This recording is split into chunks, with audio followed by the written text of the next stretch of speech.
নমস্কার বন্ধুগণ, তোমরা সবাই কেমন আছো? আশা করি খুব ভালো আছো আর আমিও খুব ভালো আছি। তো চলো আজকের ভিডিওটা স্টার্ট করা যাক। তো চলো, এদিকে আমার মুখ দেখেই বুঝতে পারছো টেনশনে পড়ে গেছি, কী রান্না করবো কী রান্না করব। তো সেটাই ফ্রিজে ছিল তেলাপিয়া মাছ, সেটাই বের করে নিয়ে আমি এখন রান্না করব। তো পুরো বরফ হয়ে আছে মাছটা, চলো বের করে নিই। বের করে নিয়ে এখন ওটা জলের মধ্যে রাখতে হবে, না হলে ওটা ছাড়বে না, কারণ অনেক লেট হয়ে গেছে এমনিতেই।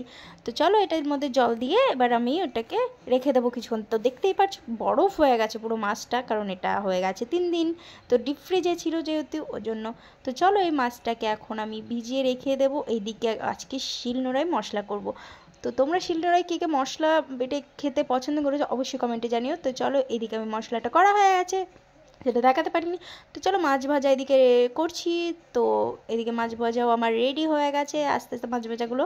তো এদিকে আমার মাছের ঝোলটাও প্রায় কমপ্লিট। এবার আমি গরম মশলা দেবো, গিয়ে দেখি যা গরম মশলার গুঁড়োই ঘরে শেষ হয়ে গেছে। তো চলো ছেলেকে নিয়ে বেরিয়ে পড়েছি গরম মশলা আনতে। এদিকে টুকটুক করতে করতে ছেলে আর মাতে যাচ্ছি, এদিকে নেওয়া হয়ে গেল। তো চলো ঘরে গিয়ে এটা গরম মশলা দিয়ে আমার রান্না আজকের মতো কমপ্লিট। তো কেমন লাগলো অবশ্যই জানো, ছোট্ট মিনি ব্লগ। তো চলো আজকের মতো টাটা, বাই বাই, নেক্সট ব্লগে দেখা হবে, টাটা।